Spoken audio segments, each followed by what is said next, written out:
Hello friends, my name is Ashish Giri और इस video के अंदर हम डिस्कस करेंगे how to prepare BSc and MSc exam.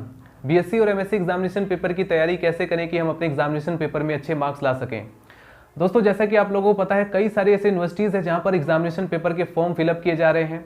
कई सारी यूनिवर्सिटीज़ या कॉलेज ऐसे हैं जहां पर अभी बीएससी और एमएससी का जस्ट एडमिशन प्रोसेस ही कंप्लीट हुआ है, और कई सारे ऐसे भी कॉलेज हैं जिन्होंने ये डिक्लेयर कर दिया है कि आपका एग्जामिनेशन पेपर 2 या 3 महीने बाद स्टार्ट हो जाएगा। तो ऐसे में कई सारे student social media, Instagram, Facebook या व्हाट्सएप के माध्यम से या वीडियो के नीचे कमेंट्स के माध्यम से ये मैसेज करके पूछ रहे हैं, सर हमारा एग्जामिनेशन पेपर, हम किस तरह से एग्जाम पेपर की तैयारी करें। कुछ स्टूडेंट ऐसे हैं जो पूछ रहे हैं, सर हमारा जो एग्जाम पैटर्न है वो एमसीक्यूज बेस पर है, यानी मल्टीपल चॉइस क्वेश्चंस पूछे जाते हैं, तो हम अपने एग्जामिनेशन पेपर की तैयारी कैसे करें। कुछ स्टूडेंट ऐसे भी है जो कह रहे हैं, सर हमारा एग्जामिनेशन पेपर 12 दिन बाद है और हमारा सिलेबस जो है वो उसमें कटौती की गई है, यानी हमारा जो सिलेबस है वो रिड्यूस हो चुका है, यानी कुछ सिलेबस उसमें से हटा दिया गया है कोविड-19 की वजह से। तो हम अपने एग्जामिनेशन पेपर की तैयारी कैसे करें, क्योंकि हमारा एग्जाम पैटर्न भी चेंज हो चुका है। जहां पर 14 क्वेश्चन आने थे वहां पर 12 क्वेश्चन आ रहे हैं। तो ये सारे क्वेश्चंस का रिप्लाई मैं इस वीडियो के अंदर देने वाला हूं।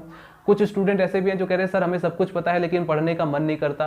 तो दोस्तों, इस वीडियो को एंड तक देखिए, आपको सब कुछ पता चल जाएगा। इस वीडियो में बेसिकली हम जो डिस्कस करने वाले हैं वो इस बारे में डिस्कस करेंगे कि हम बीएससी और एमएससी एग्जामिनेशन पेपर को प्रिपेयर करने का, क्योंकि देखिए दोस्तों, एक तो होता है एग्जामिनेशन पेपर के लिए पढ़ना, एक नॉलेज के लिए पढ़ना। जब आप एग्जामिनेशन पेपर के लिए पढ़ते हैं तो उसमें आपको कुछ पर्टिकुलर पॉइंट्स को ही ध्यान में रखते हुए आपको प्रिपेयर करना होता है, ठीक है। तो इस वीडियो के अंदर मैं उसी के बारे में बात करने वाला हूं। सबसे पहले हम बात करते हैं एमएससी के लिए। दोस्तों, जैसा कि आप लोगों को पता है, एमएससी 2 ईयर्स का कोर्स होता है, और एमएससी में आप कोई ऐसे स्टूडेंट भी होंगे जो जूलॉजी से एमएससी कर रहे हैं, कुछ बॉटनी से एमएससी कर रहे हैं, कुछ फिजिक्स से एमएससी कर रहे हैं, कुछ केमिस्ट्री से एमएससी कर रहे हैं, लेकिन जो इनका जो सिंपल जो क्राइटेरिया होता है वो एकदम सेम होता है। एमएससी के अंदर दोस्तों 4 सेमेस्टर होते हैं, और सभी सेमेस्टर, चारों के चारों सेमेस्टर का एक सिंपल सा प्रोसेस होता है जिसमें आपको सिर्फ 3 बातें ध्यान में रखनी होती हैं अगर आप अच्छे मार्क्स लाना चाहते हैं। एमएससी में आप 90% से भी ज़्यादा ला सकते हैं अगर आप रूल को एकदम सही से फॉलो करें तो। जैसे फॉर एग्जांपल हम बात कर रहे हैं, एमएससी में 4th सेमेस्टर है, तो उसमें वो कौन सी 3 बातें हैं जिन्हें आपको ध्यान रखना है। सबसे पहला दोस्तों, इंटरनल एग्जाम। नंबर फर्स्ट आता है इंटरनल एग्जाम, नंबर सेकंड होता है आपका प्रैक्टिकल, और नंबर थर्ड होता है एक्सटर्नल एग्जाम। इन्हीं 3 चीजें हैं जिन पर आपको फोकस करना होता है। सबसे पहले हम बात करते हैं, आपको पता होना चाहिए आपके सिलेबस के बारे में। जैसे फॉर एग्जांपल कोई स्टूडेंट 1st सेमेस्टर में है या 2nd सेमेस्टर में है, 4th सेमेस्टर में है या 3rd सेमेस्टर में है, यानी कि किसी भी पर्टिकुलर सब्जेक्ट या फिर बॉटनी हो, जूलॉजी हो या केमिस्ट्री हो, किसी एक सेमेस्टर में है वो, ठीक है, या फर्स्ट हो या सेकेंड हो। इसमें सबसे पहले आपको क्या ध्यान देना होता है कि आपका सिलेबस क्या है। 1st सेमेस्टर में हो तो उसका सिलेबस क्या है, इस पर पूरा फोकस कीजिए, वो कितने यूनिट्स में डिवाइड है।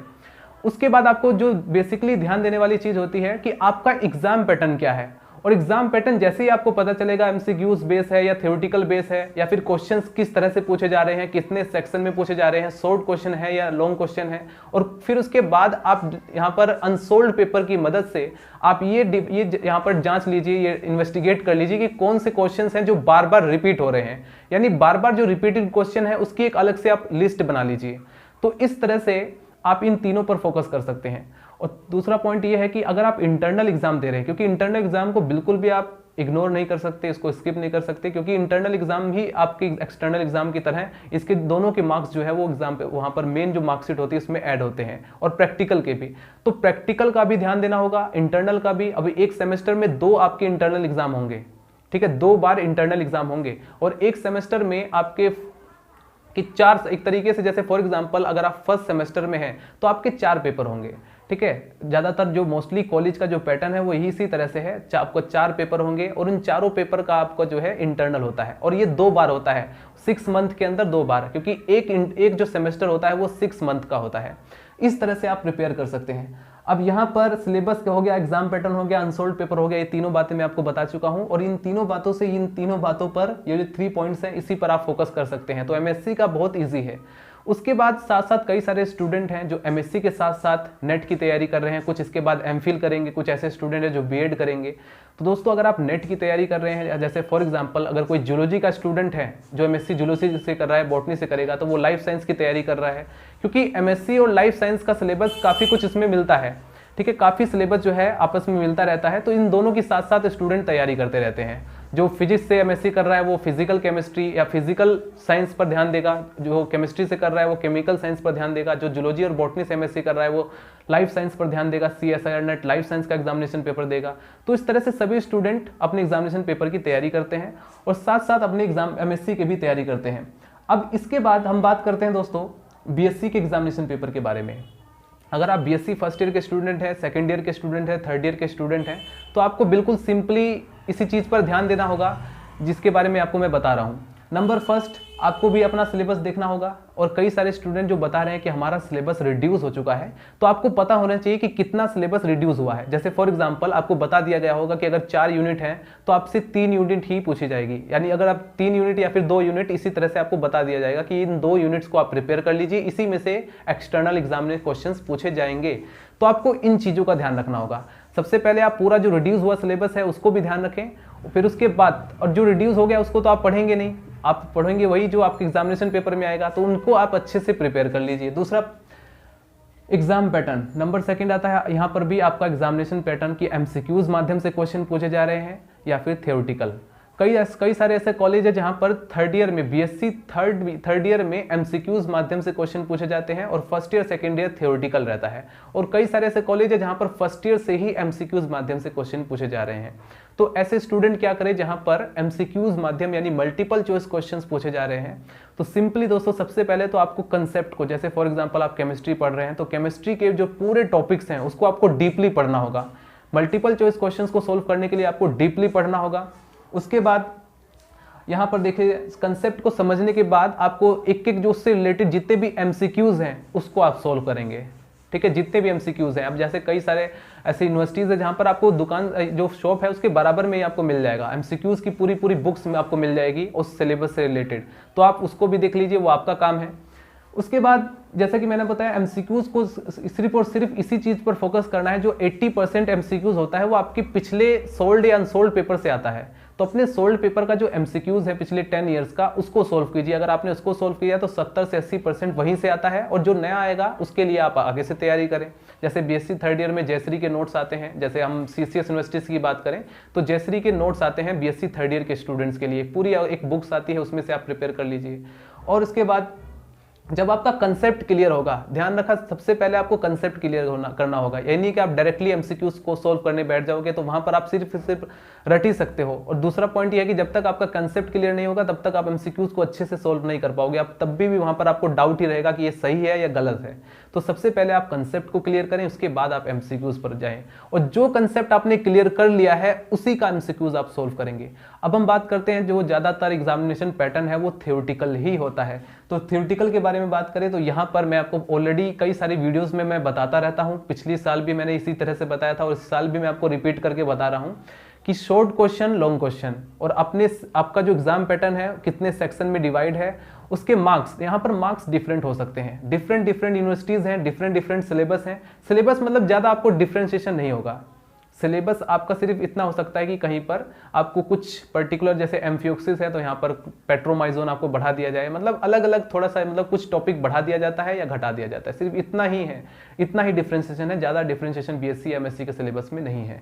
तो इन चीज़ों का आपको ध्यान रखना है। और एक चीज़ और आप ध्यान रखेंगे, जैसे बहुत से स्टूडेंट कमेंट कर रहे थे कि सर हमारा आपने जो एक इंपॉर्टेंट क्वेश्चंस के लिस्ट को अपलोड किया है अगर हम उसको प्रिपेयर कर ले, दोस्तों वो एक एवरेज लिस्ट है, सभी कॉलेज के लिए एवरेज लिस्ट, उसको सभी कॉलेज को ध्यान में रखते हुए वो मैंने लिस्ट बनाया है, ताकि ज़्यादा से ज़्यादा यूनिवर्सिटीज़ का जो सिलेबस है उसी के अंडर में आकर के वो जो इंपॉर्टेंट क्वेश्चंस है उसको प्रिपेयर कर सकें।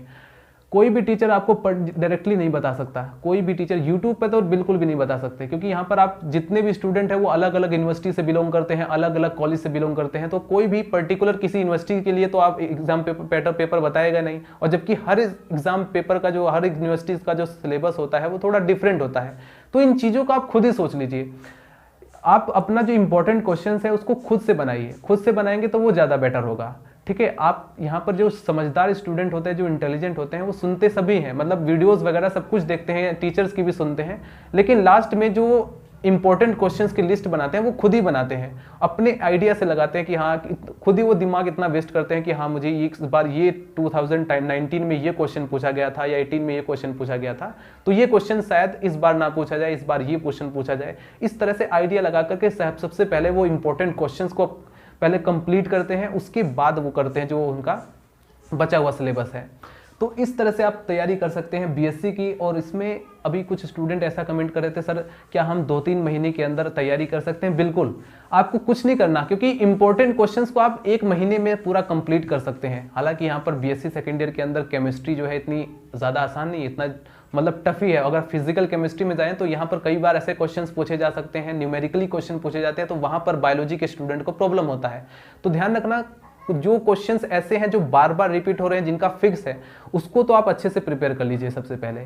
उसके बाद, क्योंकि सबसे पहले देखो सिक्योरिटी की पास होना है, 50 में से 17 नंबर आते हैं तो पास हो जाते हैं कई, क्योंकि कॉलेज के अकॉर्डिंग, पैटर्न के अकॉर्डिंग बता रहा हूं मैं। अगर 50 में से 17 नंबर है तो पास हो जाएंगे।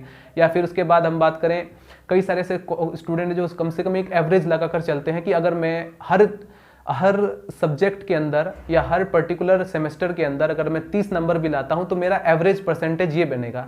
तो इसके अकॉर्डिंग कई सारे स्टूडेंट चलते हैं। कुछ स्टूडेंट जो फर्स्ट ईयर में कम मार्क्स रह चुके हैं तो सेकेंड ईयर में वो चाहेंगे कि मेरा अच्छा मार्क्स आए ताकि जो टोटल एवरेज बने वो बेस्ट हो।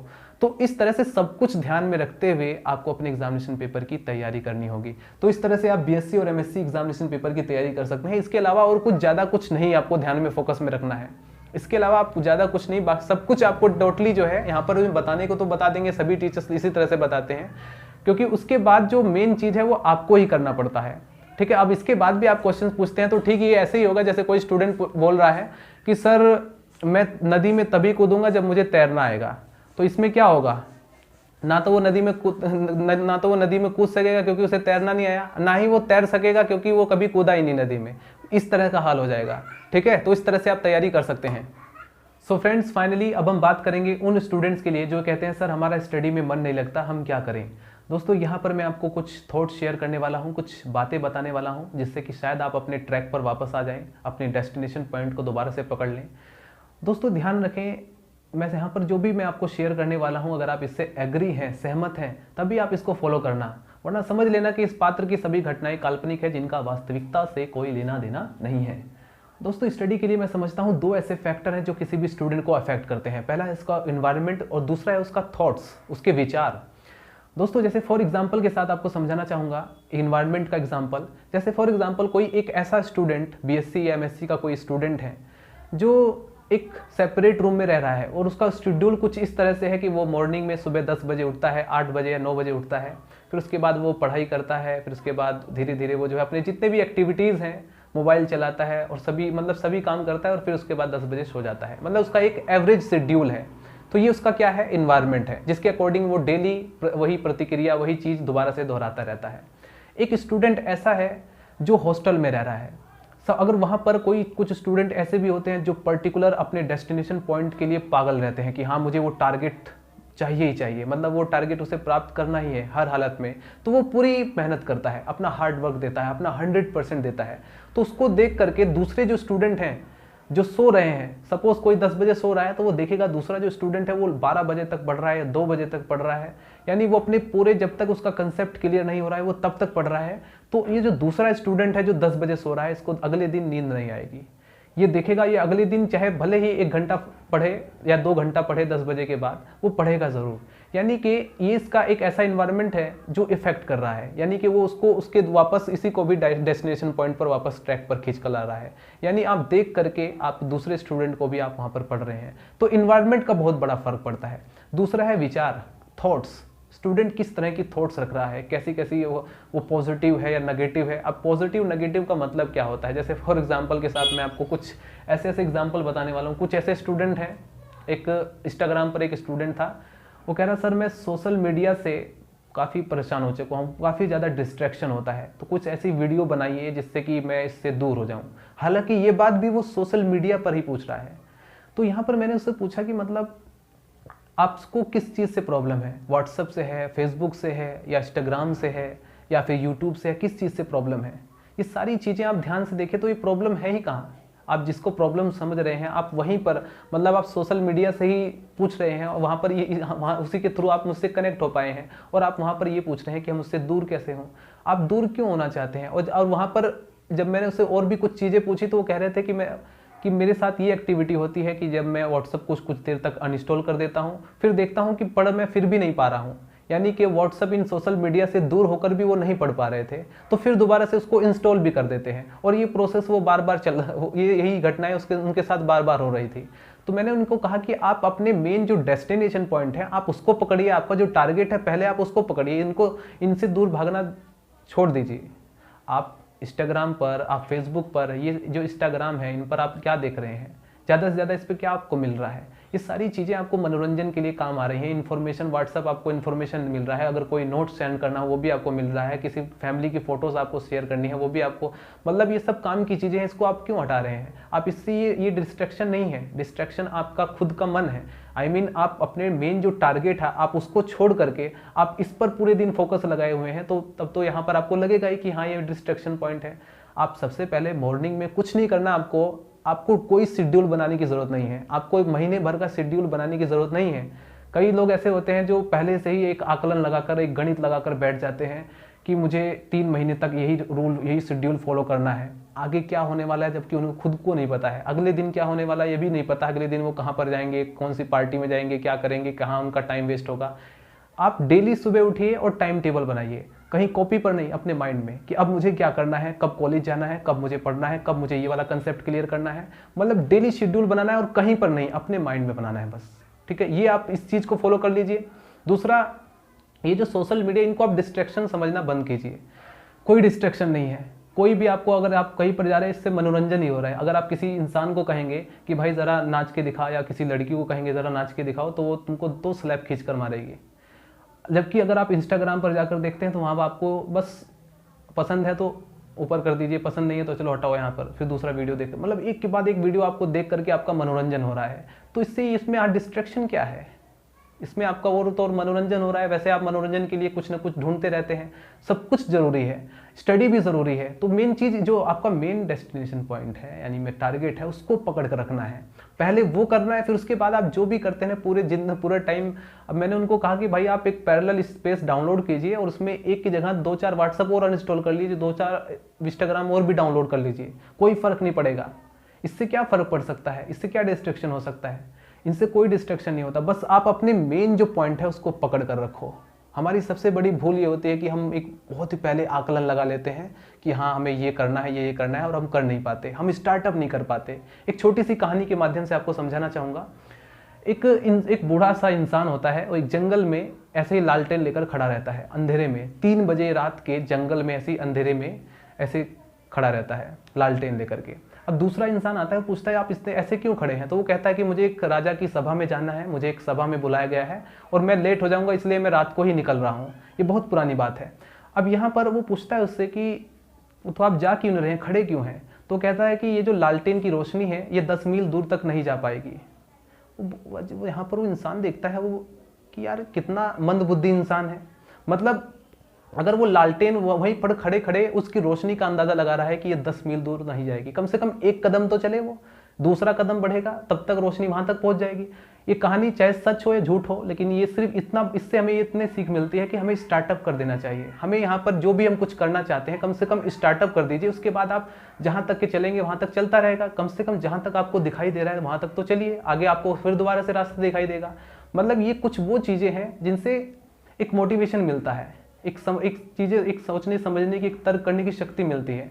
अभी यहाँ पर मैं मोटिवेशनल वीडियोस नहीं बना रहा हूँ, यहाँ पर मैं कोई मोटिवेशन सी ऐसी बातें नहीं करना चाहता जिससे कि आप मोटिवेट हो जाएं, आपकी बॉडी के अंदर, आपके मस्तिष्क से, आपके हाइपोथैलेमस ग्लैंड से कोई डोपामिन हार्मोन सिक्रेट हो जाए और आप 1 घंटे के लिए ऐसे हो जाएं बस एनर्जेटिक और पढ़ लें। इससे कुछ नहीं होने वाला है। जब तक आपके अंदर तर्क करने की जो शक्ति है, सोचने समझने की शक्ति है कि मैं क्यों कर रहा हूँ, जब तक आप कॉन्शियसनेस नहीं होंगे अपने प्रति, तब तक आप कुछ नहीं हो सकता। हजारों मोटिवेशनल वीडियोस देख लो, कुछ नहीं होगा।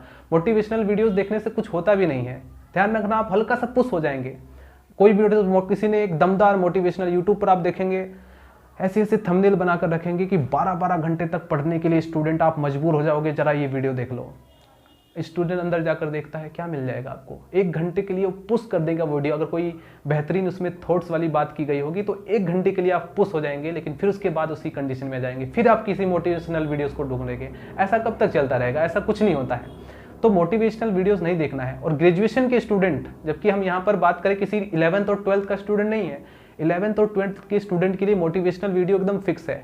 एक बार उन्हें दिखा दिया जाए और उन्हें कहा जाए कि अब आपको आपका टारगेट जो है ये है, अब इसको आप प्राप्त करें, तो वो एकदम लग जाएगा, कंटिन्यूली लगा रहेगा। 11th 12th के स्टूडेंट, अगर वो कोई समझदार स्टूडेंट हुआ, लगातार कंटिन्यू लगता रहता है, उसको किसी मोटिवेशनल वीडियो की जरूरत नहीं पड़ेगी दोबारा से। लेकिन अगर आप बीएससी के स्टूडेंट हैं, अब आप मैच्योर हैं, आपके अंदर तर्क करने की शक्ति, सोचने समझने की शक्ति बहुत ज़्यादा विकसित हो जाती है, ऐसे में आपका ऊपर मोटिवेशनल वीडियोस का तो बिल्कुल इफेक्ट नहीं होगा। 1 घंटे के लिए हो सकता है कि आप थोड़े पुश हो जाएं अपने टारगेट के प्रति, लेकिन कुछ नहीं होगा। थोड़ा सा समझने की ज़रूरत है, कॉन्शियसनेस की ज़रूरत है कि हाँ मुझे कैसे अपने, फॉर एग्जाम्पल किसी इंसान को यहाँ से यहाँ तक जाना है, ठीक है, अब यहाँ पर उसको क्लियरली दिखाई दे रहा है कि ये मेरा ये स्टेप यहाँ से यहाँ तक, ये पहला स्टेप है, ये दूसरा स्टेप है, तीसरा स्टेप है, चौथा स्टेप ये है। आप पहले स्टेप पे हैं, अब उसके बाद आपको पता होना चाहिए कि सेकंड स्टेप मुझे पार करने के लिए क्या क्या करना होगा। एक एकदम सिंपल सा प्रोसीजर है, लेकिन हम लोग इसको कॉम्प्लेक्स कर देते हैं, हम ही लोग इसको टेढ़ा मेढ़ा कर देते हैं, ऐसे ऐसे ऐसे ऐसे ऐसे ऐसे, अरे ये कर लूँ, फिर ये कर लूँ, फिर ये कर लूँ, ये कर लूँ वरना सिक्योरिटी नहीं रहेगी, ये कर लूँ, बीएड कर लूँ, ये कर लूँ। हम खुद ही लोग अपने आप ही अपने टारगेट से भटक जाते हैं। सो फ्रेंड्स, फाइनली सिर्फ इतना कहना चाहूँगा, अगर आपको कुछ पॉइंट गलत लगा हो, किसी के ईगो, किसी के एटीट्यूड को चोट पहुँची हो, तो उसके लिए मैं आपसे सॉरी बोलना चाहूँगा। मिलते हैं नेक्स्ट क्लास में, बाय बाय।